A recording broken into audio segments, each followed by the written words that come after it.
レッスン1、支援を依頼する。アンナさん、こんにちは。フロントデスクでこのフォームに記入するのを手伝ってください。手伝ってもらえますか？ジョンさん、こんにちは。喜んでお手伝いします。何が問題だと思われますか？さて、このフォームのいくつかのセクションについてはよくわかりません。案内してもらえますか？もちろん。最初のセクションから始めましょう。個人情報の入力を求められます。氏名、生年月日、住所を記入してください。よし、わかった。さて、次のセクションは緊急連絡先についてです。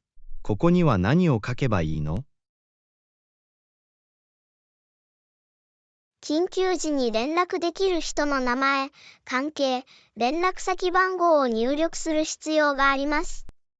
通常は家族や親しい友人です。ありがとう。記入したよ。さて、私の訪問目的を尋ねる欄があります。簡潔に言うべきでしょうか？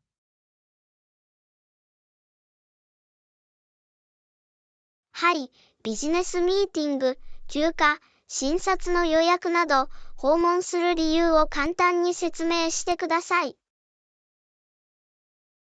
パーフェクト。その部分は完成しました。これで、追加コメントのセクションが表示されます。ここに何か書く必要がありますか？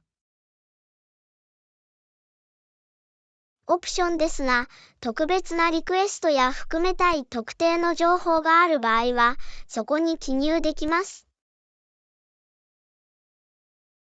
よし、すぐにやるよ。最後に、一番下にサインボックスがあります。今サインすべきか？いいえ。フロントデスクで直接署名する必要があります。今のところ、これは単なるプレースホルダーです。なるほど。ご協力ありがとうございます。本当に感謝しています。どういたしまして。お手伝いできて嬉しいです。他に何か助けが必要なことがあれば知らせてください。もちろん、そうします。もう一度ありがとう。良い一日を。レッスン2、料理教室の探索。アンナさん、こんにちは。料理教室を受けたことはありますか？新しいレシピを学びたいです。こんにちは。はい、料理教室を何回か受けましたが、とても楽しかったです。選択肢はたくさんあります。どんな料理に興味がありますか？いろいろな料理を試してみたいと思っていますが、イタリア料理の作り方を学びたいといつも思っていました。いいイタリア料理教室って知ってる？絶対に。ダウンタウンにはイタリア料理教室を開催している人気の料理学校があります。伝統的なパスタ作りのテクニックと美味しいソースを教えています。それは素晴らしいですね。私はパスタ料理が大好きです。授業について詳しく教えていただけますか？通常、どのくらい続きますか？通常、クラスは約2から3時間続きます。その間、前菜、メインコース、デザートを含む完全なイタリア料理を一から作る方法を学びます。それは素晴らしいです。学ぶことにワクワクしているよ。このクラスは私のような初心者にも適していますか？はい、そうです。クラスはすべてのスキルレベル向けに設計されているため、初心者でも快適に自分のペースで学習できます。それは心強いですね。これらのクラスは通常どれくらいの費用がかかりますか？予算に合っているか確認したいです。費用はクラスや学校によって異なります。ただし、平均すると、すべての材料と材料を含めて、クラスあたり約$50から$100を支払うことが予想されます。私がこれから得る経験と知識を考えれば、それは理にかなっています。これらの料理教室には最低年齢制限はありますか？ほとんどの料理学校の最低年齢要件は16歳または18歳ですが、興味のある特定の学校に確認しておくのが一番です。よし、そうするよ。情報ありがとうございます。イタリア料理教室に入るのを本当に楽しみにしています。レッスン3、雨の日に備える。アンナさん、こんにちは。明日の天気予報では雨が降ると聞きました。屋外での予定がある場合はどうすればいいですか？こんにちは、ジョン。雨が降ると予想される場合は、軽量のレインコートや傘を持参するのが賢明です。そうすれば、体を濡らさずにアクティビティを楽しむことができます。それはいい考えだ。必ず傘をカバンに入れておくよ。防水靴も履くべきですか？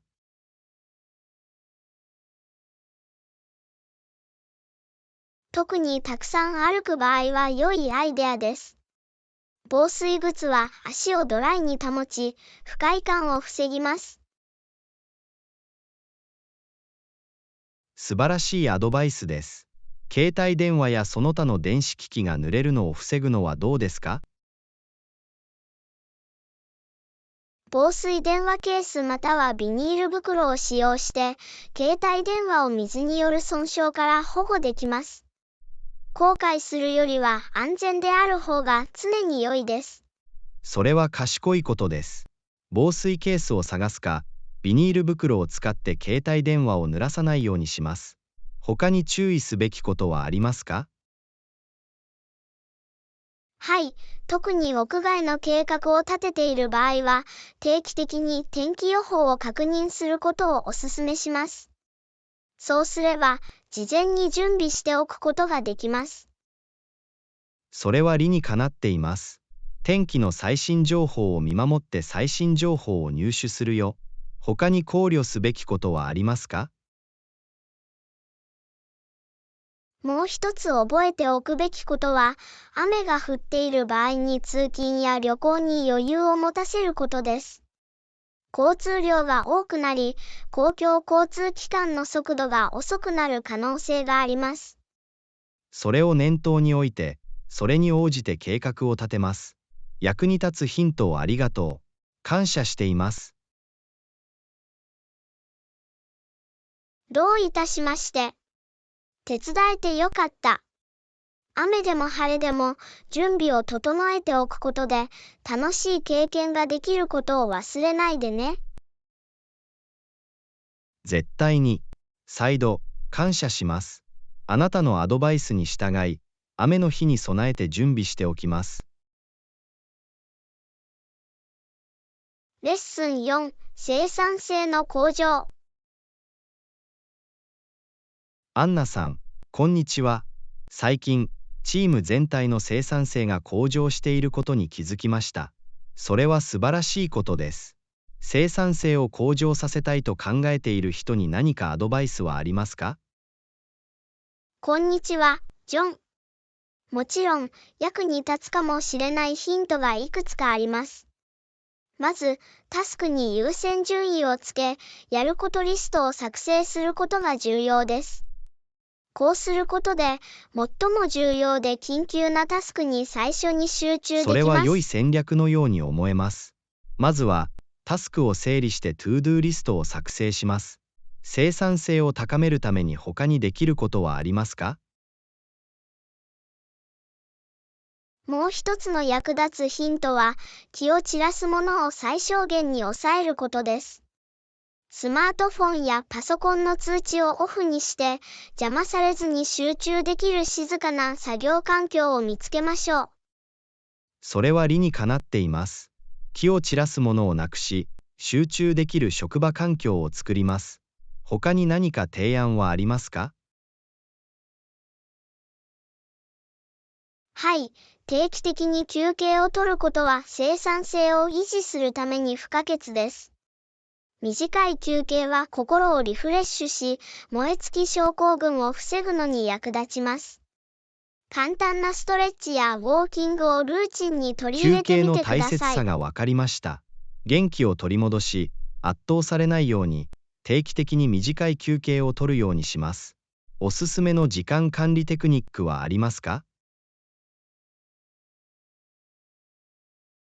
効果的なテクニックの一つがポモドーロテクニックです。これには25分間集中して作業し、その後5分間休憩することが含まれます。4サイクルの後、さらに長い休憩をとってください。集中力と生産性を維持すポるモドーロテのに役クニックは立ちます。面白そうですね。試してみて、生産性がどのように向上するか見てみます。これらの貴重なヒントを共有していただきありがとうございます。どういたしまして。このヒントがお役に立ててよかったです。生産性とは、自分に最適なものを見つけ、ニーズに合ったルーチンを作成することであることを忘れないでください。絶対に、これらの戦略を試して、自分だけの生産性ルーチンを見つけようと思います。改めて、ご指導ありがとうございます。光栄です。生産性の向上と努力の成功をお祈りします。ありがとうございます。生産的な一日を。レッスン後、音楽への忍耐力。アンナさん、こんにちは。楽器の演奏を学ぼうと思っていました。始め方について何かアドバイスはありますか？こんにちは、ジョン。それは素晴らしいアイディアだ。興味のある楽器から始めて、定期的に練習することをお勧めします。新しいスキルを学ぶときには、一貫性が鍵となります。なるほど。つまり、忍耐力がすべてです。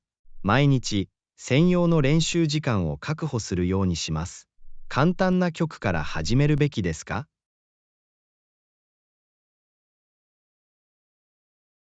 絶対に。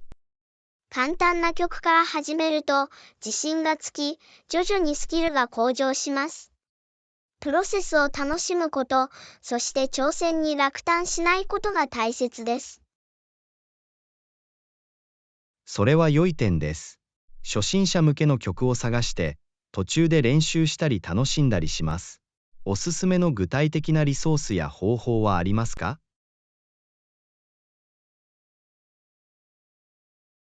初心者向けのオンラインチュートリアルやリソースが多数あります。YouTube は説明動画を見つけて自分のペースで学習できる素晴らしいプラットフォームです。資格のある教師からレッスンを受けることも検討してください。YouTube は便利なオプションのように思えます。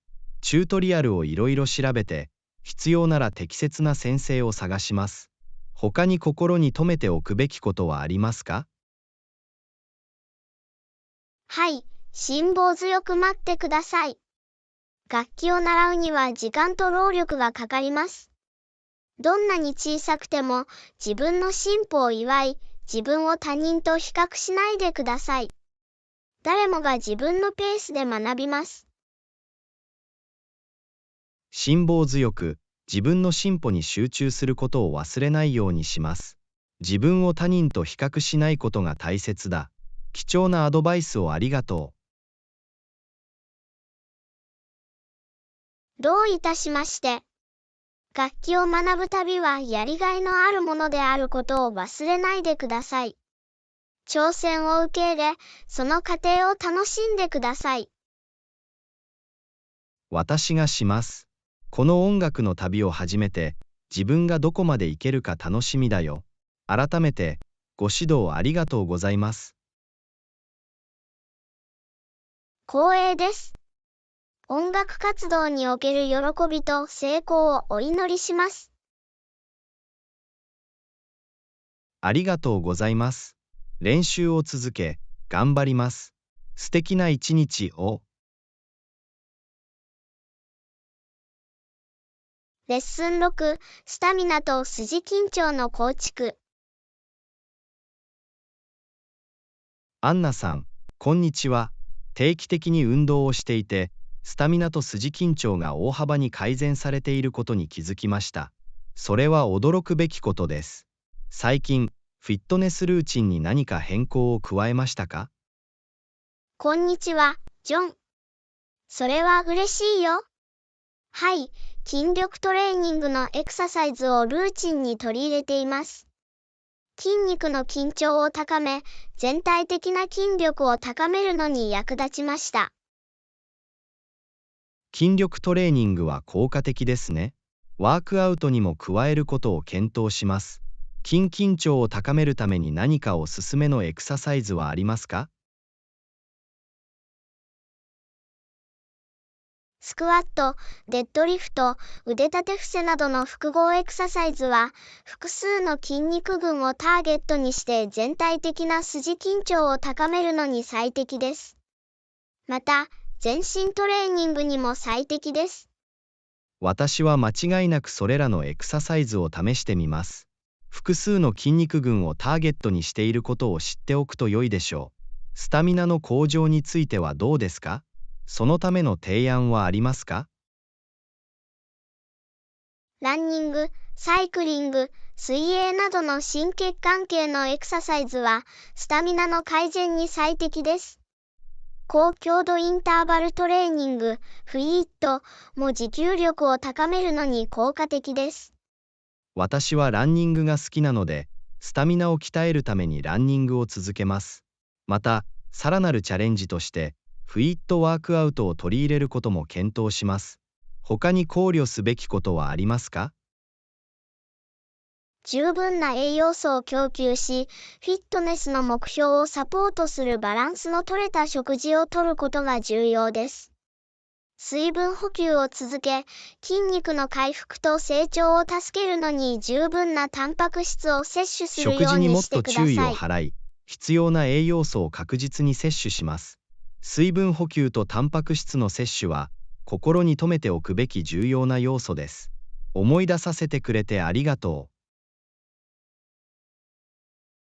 どういたしまして。スタミナと筋肉の緊張を維持するには、一貫性が重要であることを忘れないでください。良い仕事を続ければ、進歩が見え続けるでしょう。う。絶対に、一貫性を保ち、自分をプッシュし続けます。アドバイスや励ましをありがとうございました。光栄です。フィットネスの旅が引き続き成功することを願っています。ありがとうございます。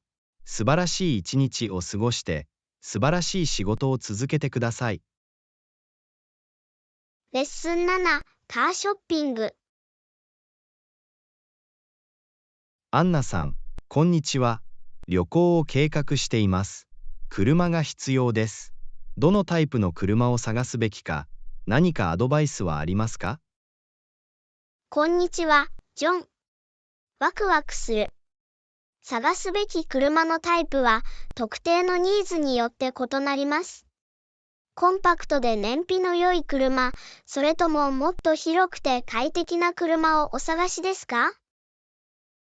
グループで旅行するので、広いものが必要だと思います。長時間のドライブでは、快適さも重要です。広くて快適な車におすすめの車はありますか？広々とした空間と快適さを求めるなら、SUV やミニバンが一般的に適しています。座席とカーゴスペースが十分にあるため、グループ旅行に最適です。長期的に必要ない場合は、レンタルを検討することもできます。それは良い考えのように思えます。SUV とミニバンを調べて、その特徴とレンタルオプションを比較してみます。おすすめのブランドやモデルはありますか？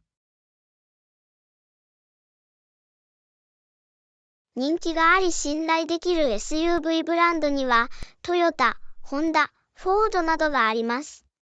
トヨタラブ4、ホンダ CR-V、フォードエクスプローラーなどのモデルは、その広さと快適さで知られています。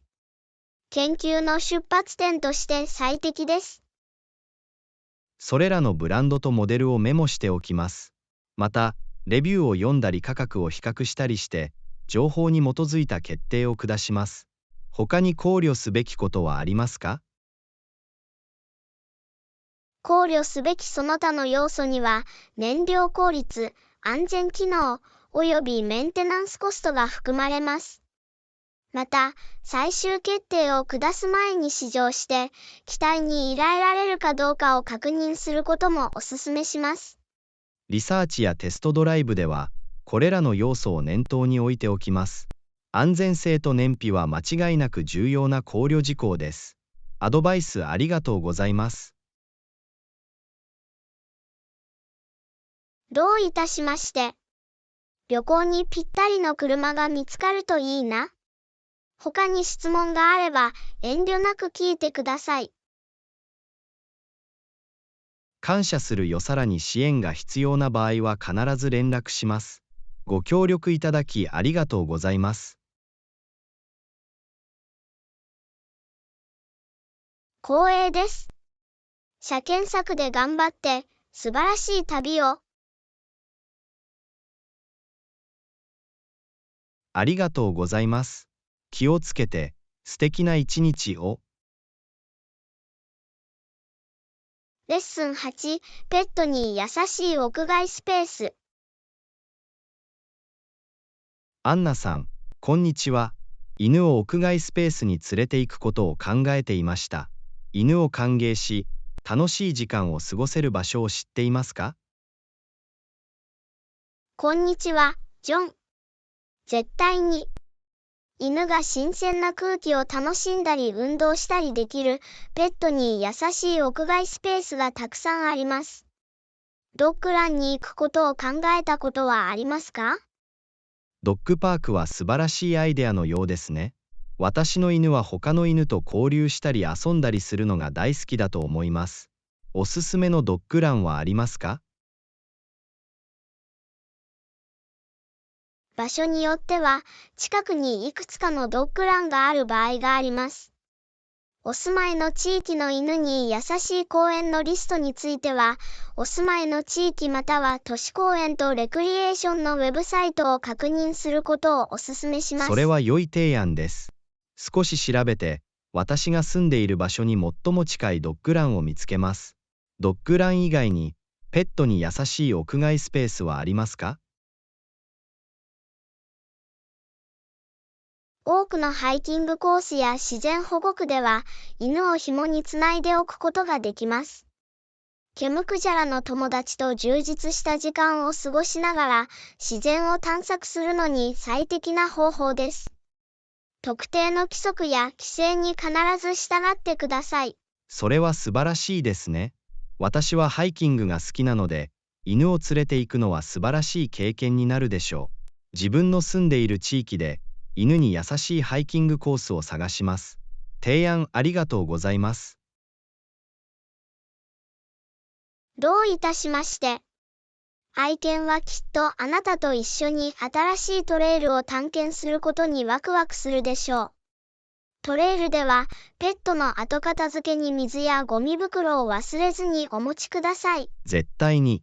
水分補給と清潔さは考慮すべき重要な要素です。必需品は必ず詰めておくよ。犬と一緒に屋外スペースを訪れる際のヒントは他にありますか？訪問する予定の屋外スペースに特定の規則や制限があるかどうかを常に確認することをお勧めします。これにより、あなたと愛犬の両方に安全で楽しい体験が保証されます。それは絶対に心に留めておくよ。安全は最優先事項です。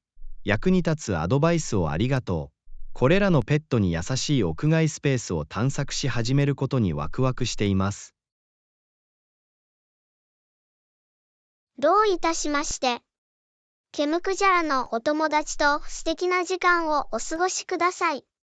素晴らしいアウトドアを楽しみましょう。ありがとうございます。気をつけて、素晴らしい一日を。レッスン9、湖畔のホームデコレーション。こんにちはアンナ。湖畔に場所を買ったことがありますか？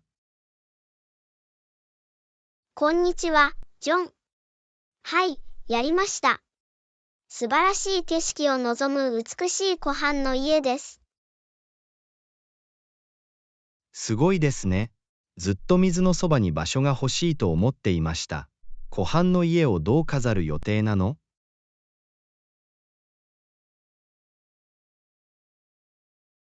私たちは自然環境を引き立たせる居心地の良いリラックスできる雰囲気を作りたいと考えています。私たちはインテリアに天然素材と素朴な色調を取り入れることを考えています。それは素晴らしいアイディアだ。木や石などの天然素材はインテリアに温かさと自然さを加えることができます。特定の配色を考えたことはありますか？私たちは静かな湖の環境を反映したポップな青と緑のニュートラルな色調に傾いています。落ち着きのある穏やかな雰囲気を作り出すはずです。ブルーとグリーンを取り入れるというアイデアが大好きです。湖とのつながりを強めること間違いなしです。家具やアクセサリーはいかがですか？耐久性と機能性に重点を置いた快適な家具を選んでいます。リラクゼーションにもゲストをもてなすのにも適していることを確認したいのです。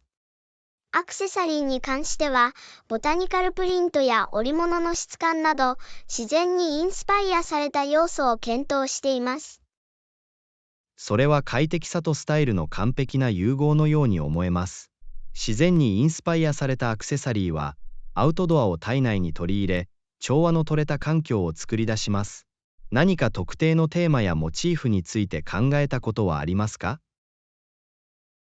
湖畔のロケーションを祝うために、航海をテーマにすることを検討しています。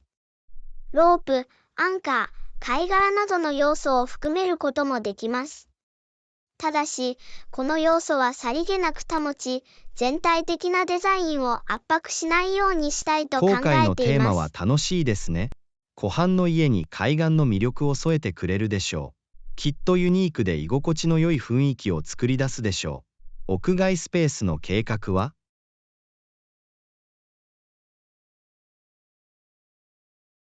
絶対に。湖を見渡せるパティオに快適なシーティングエリアを設ける予定です。リラックスしたり、息を飲むような景色を楽しんだりするのに最適な場所です。湖の美しさに浸りながらリラックスできるのどかなスポットのようですね。そこで静けさを楽しみながら夜を過ごすことを想像できます。具体的な屋外装飾のアイデアはありますか？屋外スペースを魅力的で居心地の良いものにするために、屋外用ラグ、心地よいクッション、柔らかな照明などの要素を取り入れることを検討しています。また、色や新鮮さを添えるために、鉢植えの植物や花も用意したいと考えています。屋外用ラグ、クッション、柔らかな照明が居心地の良い快適な屋外の雰囲気を作り出します。植物や花を加えると、活気に満ちた爽やかな雰囲気になります。パーフェクトに聞こえます。ありがとうございます。湖畔の家を飾るプロセス全体に本当にワクワクしています。すべてが一緒になるのを見るのが待ちきれません。その期待感は想像できます。あなたの湖畔の家はきっと真のオアシスになるでしょう。デコレーションの工程で頑張ってください。どうもありがとうございます。優しい言葉に感謝します。すべてが完成したら、必ず写真をいくつか共有します。最終結果を見たいです。気をつけて、湖畔の隠れ家を作るすべての瞬間を楽しんでください。レッスン10、ランチプラン。こんにちは、アンナ。今日は友達とランチに行きますか？こんにちは、ジョン。はい、友達とランチに行く予定があります。私たちは町で新しいレストランを試しているところです。ワクワクしますね。新しいレストランを試すのはいつも楽しい経験です。どのレストランに行くの？テイストパレットというトレンディーなビストロです。地元料理と各国料理の両方を取り揃えた多様なメニューを用意しています。テイストパレットは興味をそそられます。彼らの料理について素晴らしいことを聞いたことがあります。彼らはどんな料理を専門にしているの？地中海料理からアジアのフュージョン料理まで幅広いオプションを提供しています。誰の好みにも合うものがあります。それは素晴らしい。さまざまな選択肢があるのはいつでもいいことです。具体的に試してみたい料理はありますか？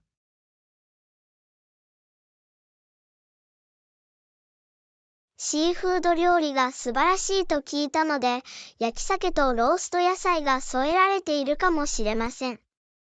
美味しそう。サーモンのグリルとロースト野菜はヘルシーで風味豊かな選択肢のようです。きっと楽しい組み合わせになると思います。前菜やデザートを食べてみませんか？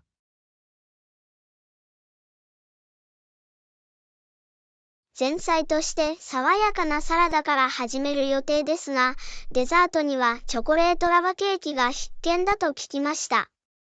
チョコレートには抵抗できない。前菜としてのサラダは食事を始めるのに最適な方法です。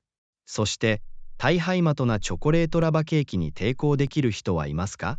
満足のいくランチの締めくくりにぴったりです。絶対に。もう楽しみです。思い出に残る食事体験になりそうです。何か昼食の予定は立てましたか？まだです。出かけるか、手作りのお弁当を作るかまだ決めていません。私は料理が好きなので、いつも難しい決断です。自家製のランチも同様に美味しくて満足のいくものです。さらに、様々なレシピやフレーバーを試す機会もあります。あなたの言う通りだ。料理に秘められた創造性を楽しんでいます。多分、風味豊かなパスタ料理やボリュームたっぷりのサンドイッチを用意しようかな。どちらのオプションも素晴らしいですね。どちらを選んでもきっと美味しくなるよ。手作りの食事には特別な愛情と配慮が感じられます。ありがとうございます。優しい言葉に感謝します。食事の準備に力を入れるのはいつでもいいことだ。お友達とランチを楽しみましょ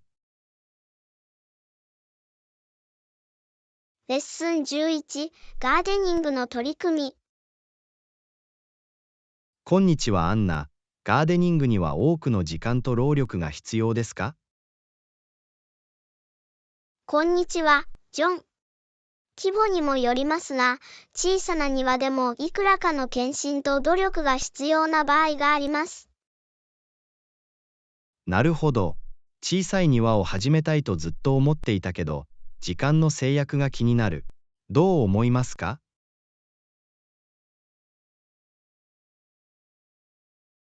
庭を始めることはやりがいのある経験になる可能性があり、時間のかかる時間は、選択する植物や希望するメンテナンスのレベルによって異なります。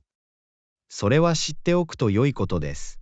私のような初心者に適したメンテナンスの少ない植物にはどのようなものがありますか？初心者には多肉植物のような弾力性のある植物やバジルやミントなどのハーブから始めることをお勧めします。それらはあまり注意を払う必要がなく、様々な条件で反映多すること肉植物ができます。とハーブは素晴らしい出発点のように思えます。料理用にハーブを自分で育てるというアイデアが好きです。小さな庭を維持するための具体的なコツはありますか？絶対に重要なヒントの一つは適切な水やりをすることです。水をやりすぎたり、水をかけすぎたりすると植物に害を及ぼす可能性があります。十分な日光を当てて定期的に施肥することも重要です。それらのヒントを覚えておきます。適切な水やりと日光は植物の健全な成長にとって重要な要素です。害虫や病気についてはどうですか？それはガーデニングにありがちな課題ですか？はい、害虫や病気は難しいかもしれませんが、予防策はあります。害虫や病気の兆候がないか定期的に植物を検査し、有機害虫駆除方法や適切な治療法で問題に迅速に対処してください。有機害虫駆除方法は安全で環境に優しいアプローチのように思えます。植物を自然に保護するための選択肢があることを知っておくと良いでしょう。ガーデニングには植物を育てる喜び以外に何かメリットはありますか？絶対に。ガーデニングには多くの利点があります。ストレス解消にもなりますし、自然とのつながりにもなります。また、身体を動かす機会にもなり、周囲の美的感覚を全体的に向上させることができます。ガーデニングがいかに治療的活動になりうるかがわかります。自然とつながり、身体を動かすことは全体的な健康にとって重要です。初心者におすすめの資料や本はありますか？初心者向けに利用できるリソースはたくさんあります。初心者に人気のガーデニングの本には、クリストファー・ロイドのザ・ウェル・テンパード・ガーデンやデボラ・エル・マーティンのロデールのベーシック・オーガニック・ガーデニングなどがあります。それらは貴重な洞察と実践的なヒントを提供します。推薦していただきありがとうございます。その本を調べてみるよ。新しい趣味を始めるときには、信頼できる資料があると助かります。ご指導に感謝します。どういたしまして。手伝えてよかった。ガーデニングは素晴らしい趣味で、きっと楽しんでいただけると思います。他に質問があれば、遠慮なく聞いてください。ありがとうございます。他に質問があれば必ず連絡します。ガーデニングの旅に出られることにワクワクしています。良い一日を。あなたも、実りある楽しいガーデニング体験をお祈りします。気をつけて。ありがとうございます。気をつけて、素敵な一日を。レッスン12、ストレス管理。アンナさん、こんにちは。最近仕事でストレスが溜まっています。ストレスを管理するためのヒントはありますか？こんにちは、ジョン。仕事が時々圧倒されることも理解しています。私にとって役立つテクニックの一つは、深呼吸をしてタスクに優先順位をつけることです。深呼吸してタスクに優先順位をつけることは効果的な戦略のように思えます。深呼吸はストレス管理に具体的にどのように役立つのでしょうか？深呼吸エクササイズは体のリラクゼーション反応を活性化し、ストレスホルモンを減らし、落ち着きを促進するのに役立ちます。シンプルでありながらパワフルなテクニックです。それは魅力的だ。深呼吸がストレスレベルにこれほど大きな影響を与えるとは思いもしませんでした。絶対にやってみるよ。他にもおすすめのテクニックはありますか？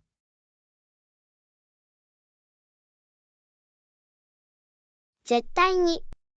もう一つのテクニックは、タスクに優先順位をつけることです。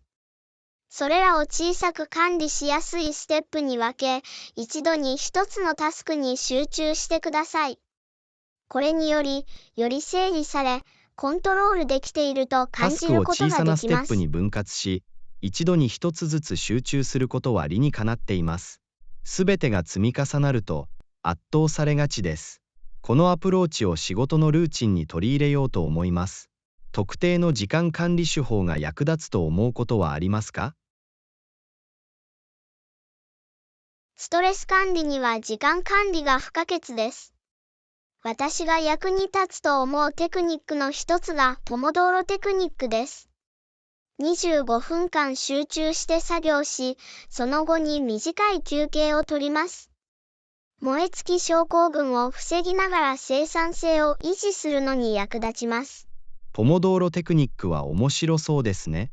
仕事の合間に休憩を入れて休憩を取ることは、集中力を保ち、精神的疲労を防ぐ素晴らしい方法のように思えます。絶対にやってみます。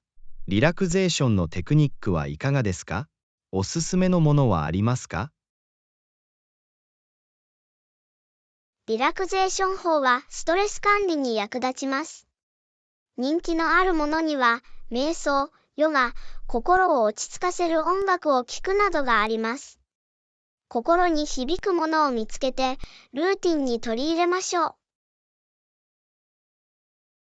う。瞑想、ヨガ、心を落ち着かせる音楽はすべて、リラックスしてストレスを解消する穏やかな方法のように思えます。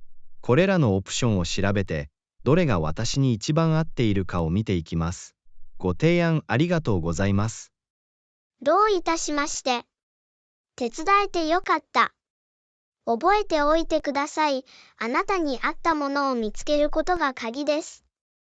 様々なテクニックを試して、最もリラックスして安心できるものを選んでください。それは素晴らしいアドバイスです。自分にとってうまくいくものを見つけることがすべてです。ご指導に感謝します。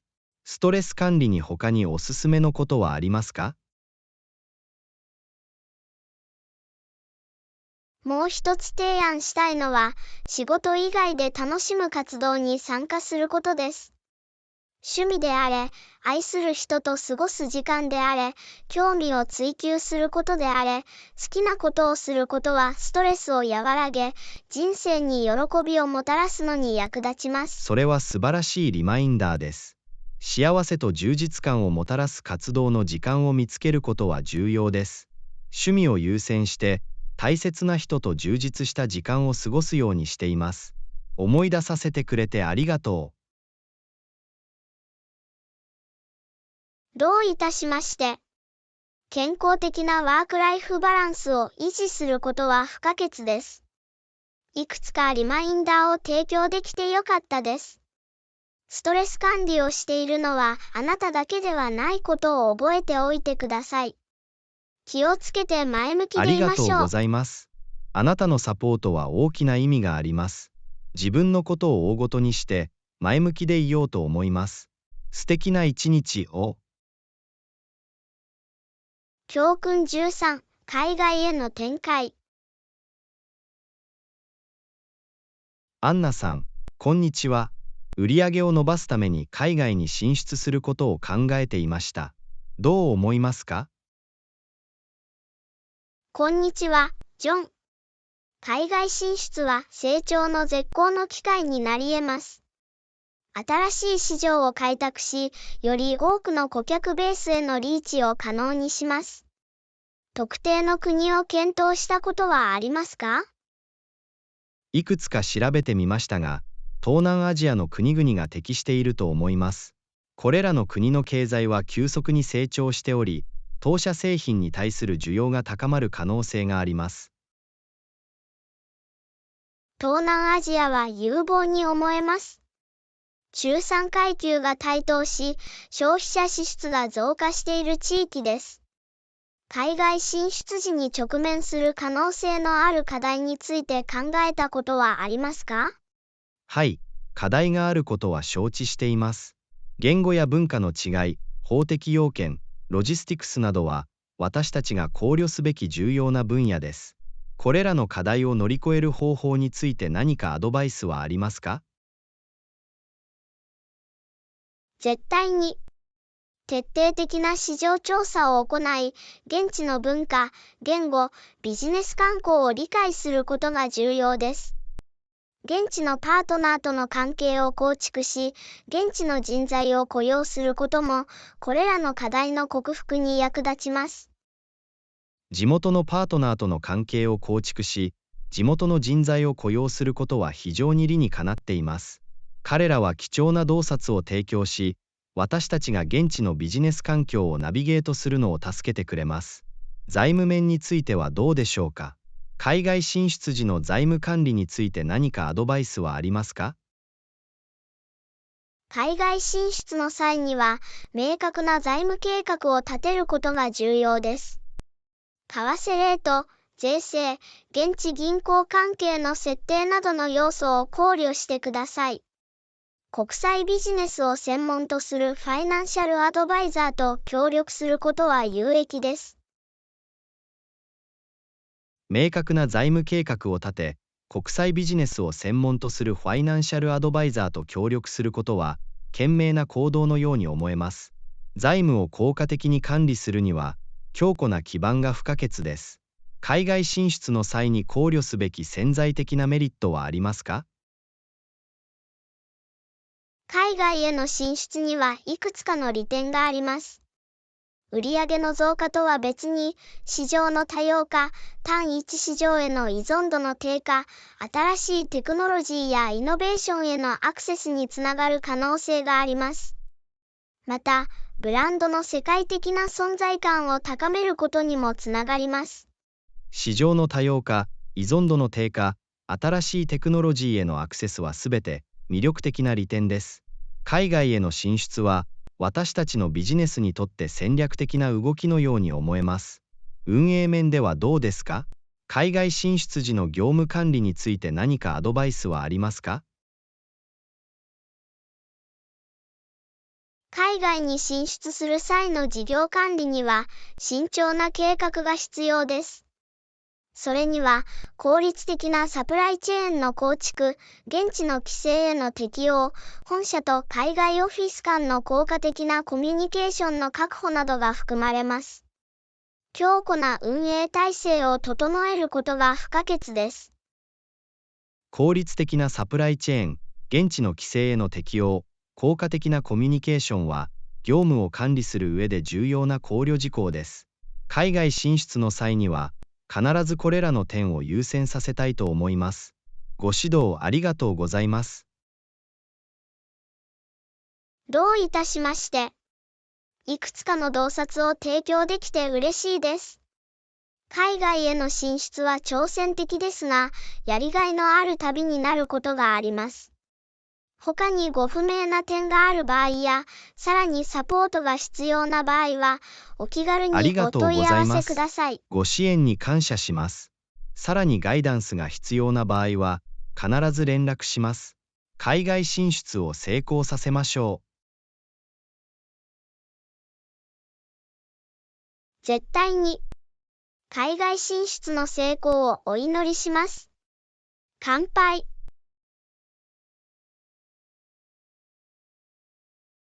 ありがとうございます。新しい機会と成長に乾杯。素晴らしい一日を。レッスン14、週末のリラクゼーション。こんにちは、アンナ。週末は普段何をしますか？家でリラックスして映画を見るのが好きです。こんにちは、ジョン。週末にはリラクゼーションとアクティビティを組み合わせて楽しんでいます。私はよく眠りにつくことから始めて、それから読書や散歩などの趣味に没頭します。あなたはどう？ああ、いいですね。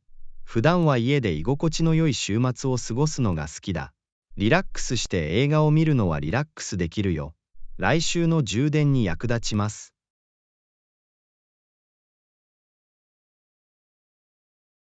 映画鑑賞はリラックスしてダウンタイムを楽しむのに最適な方法です。好きな映画のジャンルや俳優はいますか？私はアクション映画とアドベンチャー映画のファンです。映画がもたらすスリルと興奮を楽しんでいます。俳優に関しては、トム・ハンクスとスカーレット・ヨハンソンはかなり才能があると思います。あなたはどう？好きなジャンルや俳優は？私はドラマやコメディにもっと傾いています。それらはしばしば様々な感情を呼び起こし、バランスが取れています。俳優としては、メリル・ストリープとロバート・ダウニー・ジュニアが私のお気に入りです。最近何かいい映画見た？最近、インターステラーという SF 映画を見ました。魅力的なストーリー展開と素晴らしいビジュアルがありました。強くおすすめします。あなたはどう？最近見たおすすめの映画はありますか？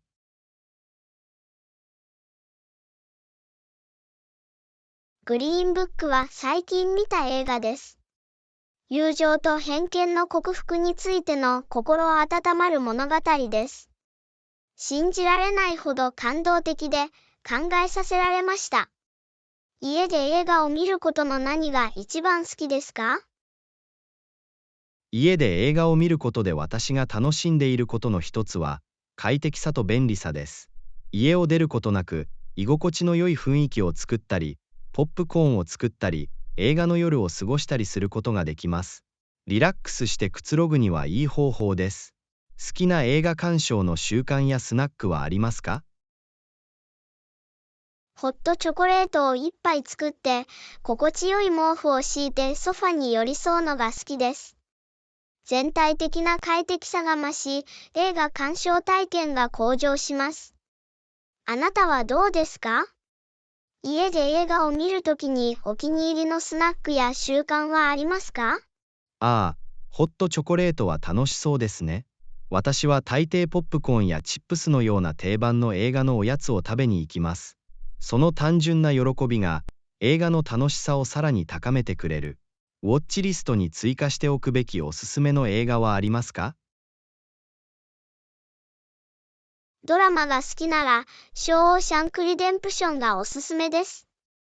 力強いストーリー展開のある時代を超越した名作です。コメディにとって、グランドブダペストホテルは楽しくて風変わりな映画です。きっと楽しんでいただけると思います。特におすすめしたいジャンルや映画はありますか？推薦していただきありがとうございます。それらは必ずウォッチリストに追加します。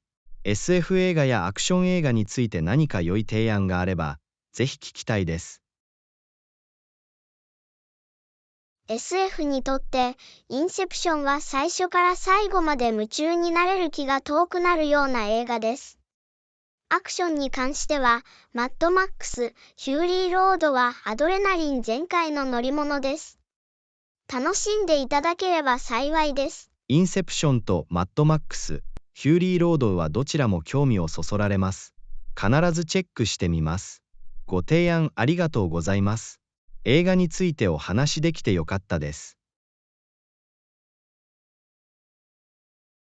どういたしまして。私はいつも映画の話をするのが好きだ。楽しい会話でした。おすすめの映画をもっと知りたい場合や、他のトピックを考えている場合は、遠慮なく質問してください。ありがとうございます。それはありがたいです。さらに推奨事項が必要な場合や、他に話し合うトピックがある場合は、必ず連絡します。素晴らしい一日を。レッスン15、ビーチでの休暇。こんにちはアンナ。私はビーチでの休暇を夢見てきました。波の音と足元の砂の音。パーフェクトですね。宿泊施設を探しましょうか。こんにちは、ジョン。ビーチでの休暇は素晴らしいですね。まずはいくつかの宿泊施設を調べることから始めましょう。特定のビーチデスティネーションを考えていることはありますか？バリについて素晴らしいことを聞いたことがあります。そこのビーチは素晴らしく、活気に満ちた文化で知られています。どう思いますか？バリ島は素晴らしい選択肢のようですね。ビーチは実に美しく、楽しめるアクティビティもたくさんあります。ホテルを探すか、ビーチフロントの別荘を借りようか。ビーチフロントのビラを借りるのは、豪華でリラックスできる選択肢のようです。プライバシーが確保され、ビーチへの直接アクセスが可能になります。ビラのレンタルを見てみましょう。同意した。ビーチフロントのビラを借りると、全体的な体験が向上します。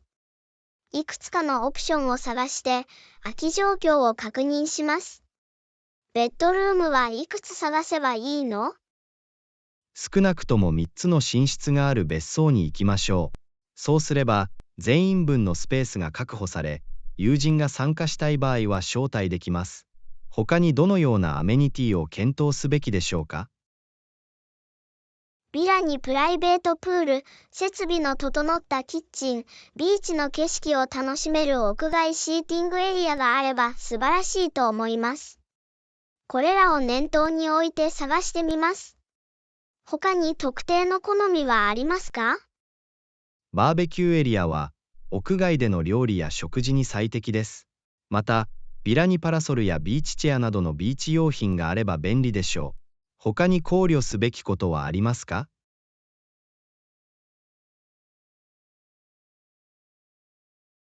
良い点です。バーベキュー施設やビーチ設備のある別荘を必ず探してみます。さらに、その場所が近くのアトラクションやレストランに近いことも考慮する必要があります。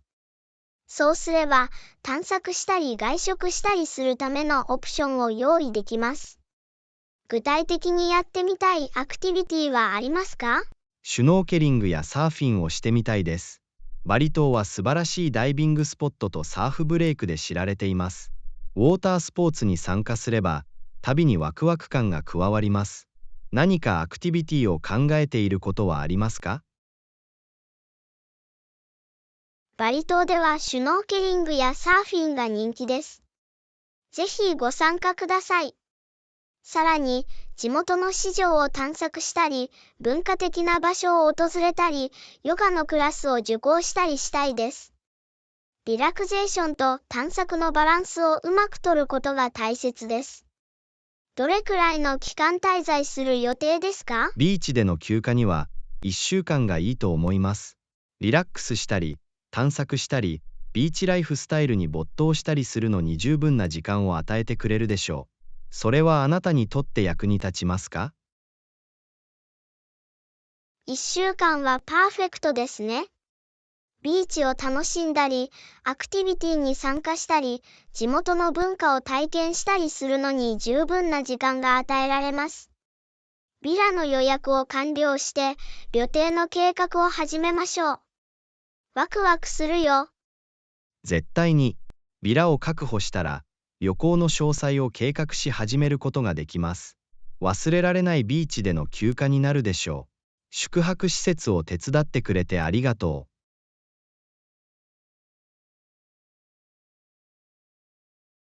どういたしまして。喜んでお手伝いします。ビーチでの冒険が待ちきれません。さらにサポートが必要な場合やその他のアイデアがある場合は、遠慮なく連絡してください。この旅を素晴らしいものにしましょう。ありがとうございます。ご支援に感謝します。さらにサポートが必要な場合や、さらにアイデアがある場合は、必ず連絡します。この旅を本のためになるようなものにしよう。素晴らしい一日を。レッスン16、芸術的インスピレーション。アンナさん、こんにちは。私はいつも様々なアートフォームからインスピレーションを受けています。彼らには私の中の創造性を刺激する方法があります。あなたはどう？こんにちは、ジョン。芸術的な表現は本当に刺激的です。アートがいかに感情を伝え、物語を伝えることができるかが魅力的だと思います。あなたを魅了する特定の芸術形式はありますか？私は特に絵画に惹かれます。色、テクスチャー、ブラシストロークを使うことで、私に語りかける視覚言語が生まれます。あなたはどう？心に響く芸術形式はありますか？私は様々な芸術形式が好きですが、特に写真が好きです。ある瞬間を捉え、イメージを通してストーリーを伝えることは、感情や視点を伝える強力な方法です。最近、アートギャラリーや展覧会に行ったことはありますか？最近、ダウンタウンの現代アートギャラリーを訪れました。考えさせられる経験でした。作品は私の認識に疑問を投げかけ、興味深い会話のきっかけになりました。あなたはどう？最近、何か美術展に行ったことがありますか？自然と野生動物の写真を紹介する写真展に参加しました。写真は息を飲むほど素晴らしく、自然界の美しさをさらに深く理解させてくれました。好きなアーティストや写真家はいますか？私の好きな画家の一人はヴィンセント・ヴァン・ゴッホです。彼の鮮やかな色使いと大胆な筆致は、作品に動きや感情を表現しています。あなたはどう？好きなアーティストや写真家はいますか？フリーダ・カーロの作品には感心します。彼女のセルフポートレートは非常に個人的なもので、彼女の経験や感情を反映しています。写真家としては、アンセル・アダムスやアニー・リー・ボビッツの作品がものすごく魅力的だと思います。芸術的な趣味はありますか？趣味でスケッチや絵を描くのが好きです。自分の創造性を表現し、リラックスさせてくれます。時々、地元の美術教室に行って新しい技法を学ぶこともあります。あなたはどう？芸術的な趣味はある？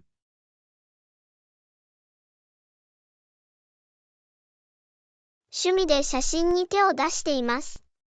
瞬間を捉えたり、様々な角度や構図を試したりするのが大好きです。クリエイティブなレンズを通して世界を探求する方法なんです。さらに探求してみたいアートフォームはありますか？私は彫刻を探求したいです。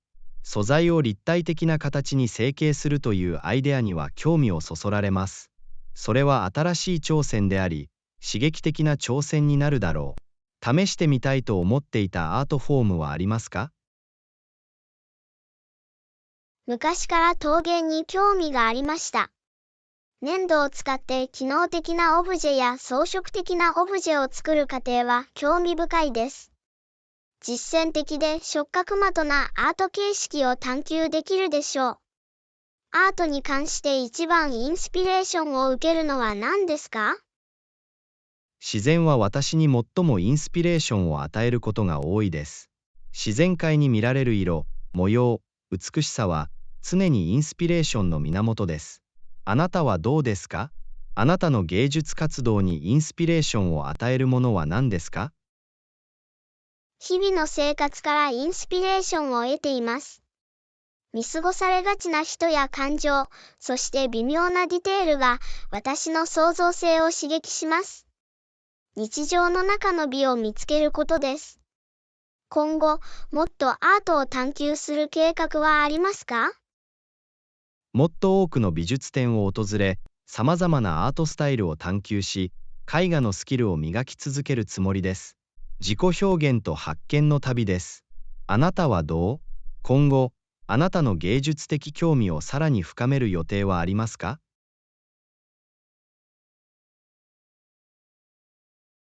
様々な写真のジャンルやテクニックを試してみたいです。また、ワークショップに参加したり、他の写真家と交流したりして、学び、成長していくつもりです。それは芸術的発展の継続的なプロセスです。それを聞くのは素晴らしいことです。芸術の旅は常に進化していて、無限の可能性を秘めています。皆さんの探求が最高のものになることを願っています。ありがとうございます。同様に、皆さんの芸術的努力の成功をお祈りします。あなたの周りの世界で想像し続け、インスピレーションを得てください。素晴らしい一日を。ありがとうございます。優しい言葉に感謝します。芸術への情熱も追求し続けてください。素敵な一日を。レッスン17、人目を引くコマーシャル。アンナさん、こんにちは。新しいコマーシャルについてどう思いましたか？かなり人目を引き、革新的だと感じました。こんにちは、ジョン。同感です。新しいコマーシャルは間違いなく私の注目を集めました。ビジュアルとストーリーテリングは印象的でした。特に印象に残っていることは何ですか？鮮やかな色使いとクリエイティブなシネマトグラフィーが印象的でした。それは視覚的に魅力的な体験を生み出し、私を夢中にさせ続けました。特に印象に残っている要素に気づきましたか？絶対に。音楽の選択は完璧でした。コマーシャルにエネルギッシュで明るい雰囲気が加わり、さらに記憶に残るものになりました。ストーリー展開はわかりやすかったですか？はい、ストーリーは明確で理解しやすかったです。宣伝されている商品やサービスのメッセージを効果的に伝えました。同じように感じましたか？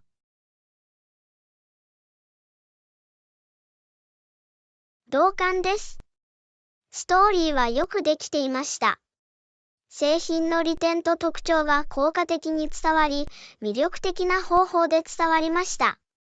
コマーシャルを見ていると、その製品についてもっと知りたいと思ったことはありましたか？それは間違いなく私の好奇心をそそりました。コマーシャルを見て、この製品について、そしてそれが私にどのように役立つかについてもっと知りたいと思いました。あなたも興味をそそられましたか？絶対に。コマーシャルは期待感を高め、製品をさらに探求したいという思いを私に残しました。興味をそそり、興味をそそることに成功しました。そのコマーシャルは印象に残りましたか？はい、コマーシャルは非常に印象的でした。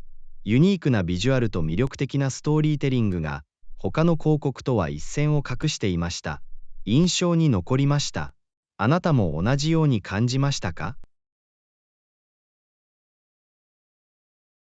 完全に同意します。そのコマーシャルは記憶に残り、強い印象を残した。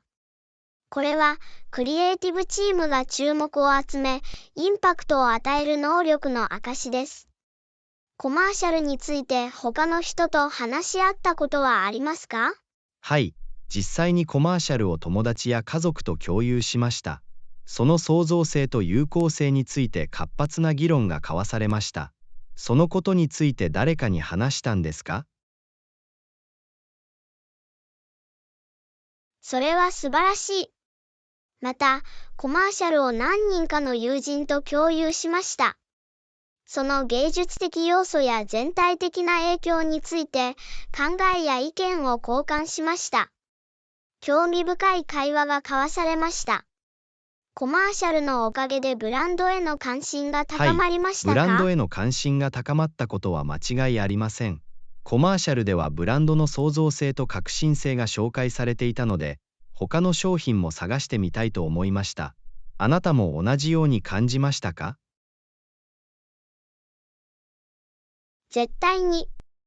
コマーシャルにはブランドの価値観が反映されていて、私の注目を集めました。ブランド製品やサービスについてもっと知りたいと思うようになりました。コマーシャルに何かインスパイアされましたか？それは私にクリエイティブなインスピレーションを与えてくれました。コマーシャルのビジュアル美学とストーリーテリングのテクニックを見て、新しいプロジェクトへのアプローチ方法を考えさせられました。コマーシャルもインスピレーションを受けましたか？私もインスピレーションを感じました。コマーシャルの革新的なアプローチのおかげで、既成概念にとらわれずに考え、自分の作品の中で新しいアイデアを探求するようになりました。そのような創造性を見るのはいつも新鮮です。コマーシャルについて最後に考えたことはありますか？注目を集める広告だと思いました。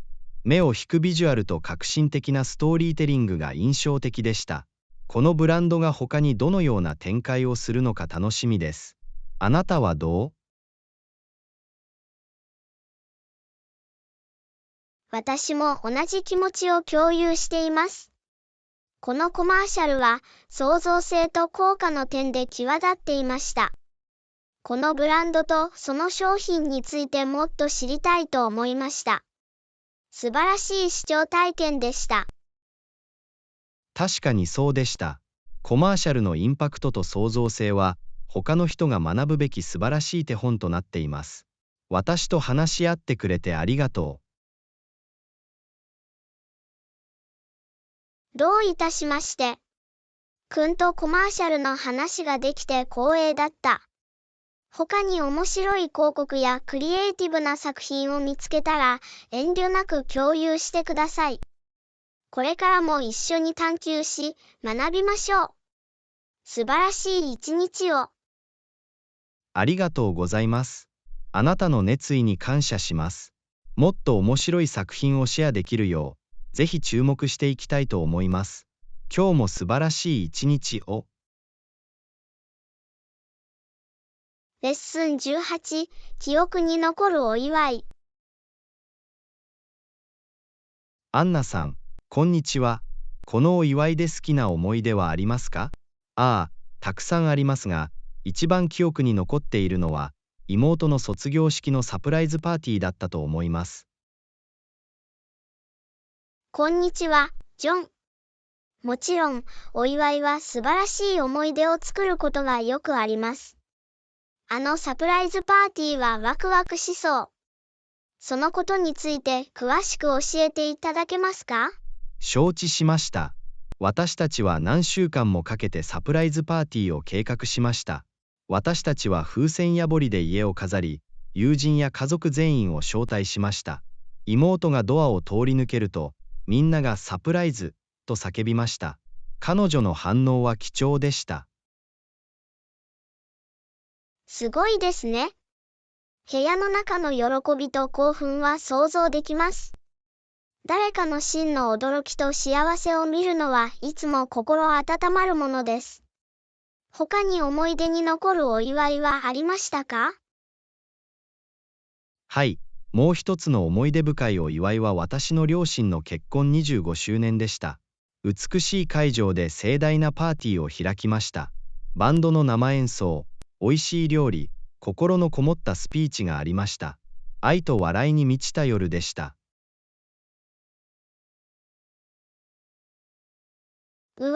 シルバー結婚記念日は間違いなく祝う価値のあるマイルストーンです。グランドパーティーはご両親の永遠の愛への美しい賛辞だったに違いありません。お祝いの間、特別な瞬間はありましたか？絶対に。彼らは祝賀会で誓いを新たにした。愛する人たち全員の前でお互いへのコミットメントを再確認できたのは感動的な瞬間でした。部屋にはドライアイはありませんでした。それは信じられないほど意味があるように思えます。ご両親や出席者全員にとってパワフルで感動的な瞬間だったに違いありません。このようなお祝いは本当に人々を結びつけ、心に残る思い出を作ります。他に好きなお祝いはありますか？はい、私のお気に入りのお祝いの一つは、親友の誕生日に企画したサプライズパーティーでした。親しい友人全員を招待して、楽しいアクティビティやゲームを企画しました。愛する人でいっぱいの部屋に彼が入った時の彼の反応を見るのは、かけがえのないものでした。楽しかったみたいだね。サプライズパーティーは、それがあなたにとってどれほど大切かを誰かに示すのに最適な方法です。サプライズの要素は、お祝いにさらなる興奮と喜びをもたらします。お友達はパーティーでお気に入りの瞬間を過ごしましたか？彼はサプライズ自体が大好きでしたが、彼のお気に入りの瞬間は、私たちが集まってハッピーバースデーを歌い、彼にパーソナライズされたギフトを贈った時でした。それはシンプルなジェスチャーでしたが、彼にとっては大きな意味がありました。それは素晴らしい。お祝いを本当に特別なものにするのは、心のこもったジェスチャーや個人的なタッチであることが多いです。友達のためにこのような思い出に残る体験をすることができたのは素晴らしいことです。他の人が主催する思い出に残る祝賀会に出席したことはありますか？私は結婚式に出席しました。そこでは、カップルがレセプション中にフラッシュモブダンスでみんなを驚かせました。それは予想外で、雰囲気に大きな喜びをもたらしました。エネルギーと熱意は伝染しました。それは素晴らしいアイデアのようですね。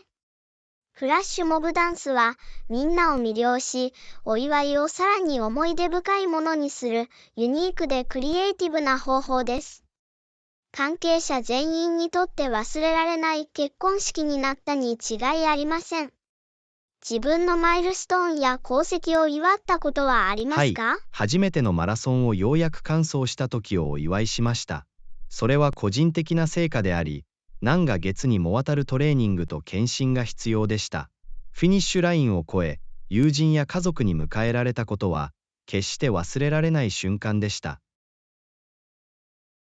それはすごい。マラソンを走るのは簡単なことではなく、完走することは途方もない成果です。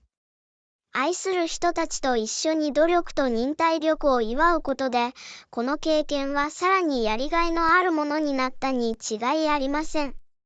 最後に、お祝い事や思い出に残る瞬間について何か考えはありますか？なぜなら、祝賀会は人々を結びつけ、楽しい思い出を作り、人生における重要な節目を迎えるからです。サプライズパーティーであれ、結婚式であれ、個人的な功績であれ、これらの瞬間は私たちが幸せに振り返ることができる大切な思い出になります。これ以上は同意できませんでした。お祝いをすることで、私たちは人生の美しい瞬間に感謝し、大切にすることができます。愛、友情、そして個人の成長の大切さを思い出させてくれます。これからも一緒に思い出に残る瞬間を作り、絶対に祝いましょう。あらゆる機会を利用して、人生の節目を祝い、心に残る思い出を作りましょう。このトピックについて私と話し合ってくれてありがとう。ありがとうございます。お祝い事や思い出に残る瞬間についてお話できて光栄でした。これからもたくさんの楽しいお祝いがありますように。ありがとうございます。あなたにも同じことを望みます。気をつけて素敵な一日を。レッスン19、支払いの柔軟性。アンナさん、こんにちは。レンタル料金を後で支払うことはできるかと思っていました。今、現金が少し足りない。こんにちは、ジョン。あなたの状況はよくわかります。あなたのために手配できるかどうか、マネージャーに確認させてください。それは素晴らしいことです。ご協力に感謝します。答えが出たらすぐに知らせてください。承知しました。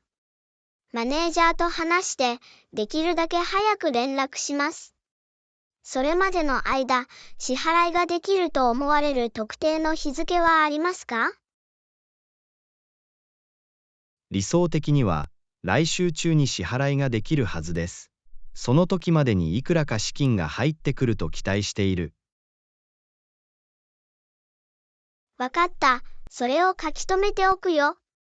支払いのスケジュールを明確にしておくと便利です。私はあなたのために何かを解決するために最善を尽くします。ありがとうございます。ご理解のほどよろしくお願いします。私は長い間忠実な顧客であり、御社が提供するサービスを大切にしています。私たちはあなたのご愛顧を大切にし、できる限りのお手伝いをしたいと思っています。私たちの目標は、お客様にご満足いただくことです。上司と話すときには、そのことをそれは強調して私にとっておきます。大きな意味があります。あなたの会社にとって顧客満足が最優先事項だと聞いて嬉しいです。それは私が顧客として大切にされていると感じさせてくれます。絶対に。私たちは優れたサービスを提供し、お客様との良好な関係を維持するよう努めています。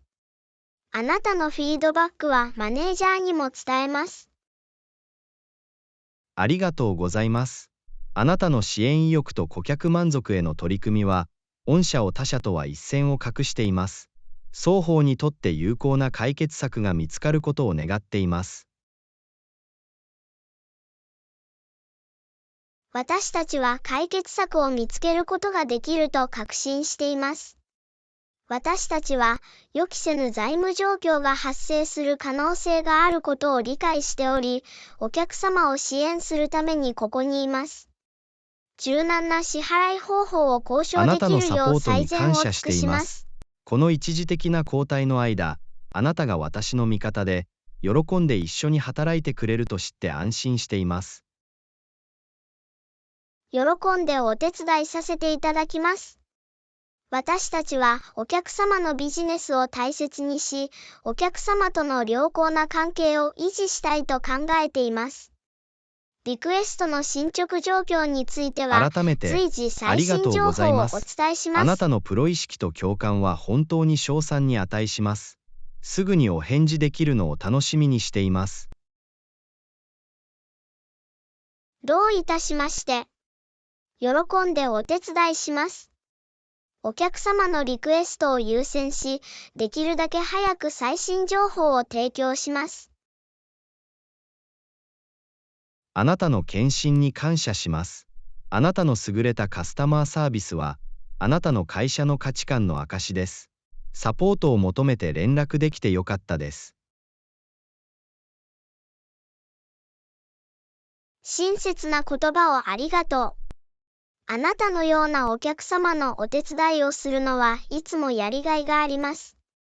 私たちはできる限りの方法であなたをサポートするためにここにいます。すぐおに連返事をお絡しま待ちしてす。います。改めて、私の状況にご理解いただき、喜んで対応していただきありがとうございます。どういたしまして。柔軟性と相互に有益な解決策を見つけることの重要性を理解しています。お客様のニーズを満たすために最善を尽くします。すぐに話してください。ありがとうございます。気をつけて、素敵な一日を。レッスン20、朝の食料品ランニング。こんにちはアンナ。私は食料品店に行きます。何かいる？こんにちは、ジョン。実際、それは完璧です。朝食には卵と牛乳も必要です。取ってくれませんか？絶対に。完了したと考えてください。あなたが好む特定のブランドの卵と牛乳はありますか？どのブランドの卵でも構いませんが、私は全乳が好きです。聞いてくださってありがとうございます。注目。全乳を必ず用意してあげる。その店から他に何か欲しいものはありますか？今のところそれがすべてです。ご協力に感謝します。ああ、待って。焼きたてのパンがあったら、パンも買ってもらえる？もちろん。そこにいる間に焼きたてのパンをチェックするよ。リストに他に何かある？いいえ、今のところそれだけです。他のアイテムは後で必ず補充しておきます。ご協力ありがとうございます。光栄です。喜んでお手伝いします。食料品を持ってすぐ戻ります。時間をかけてください。あなたの努力に感謝します。楽しいお店への旅を。ありがとうございます。いつの間にか戻ってきます。すぐにお会いしましょう。すぐにお会いしましょう。お気をつけて、楽しいショッピングを。戻ったよ。頼まれた通り卵、牛乳、焼きたてのパンをいただきました。それは素晴らしいです。食料品のお手入れをしていただきありがとうございます。お心遣いに感謝します。どういたしまして。お手伝いできて光栄でした。他に何か手伝えることはある？現時点ではできません。あなたは大変助かりました。他に何か必要なことがあればお知らせします。いいですね。何か必要なことがあれば、遠慮なく連絡してください。素晴らしい一日を。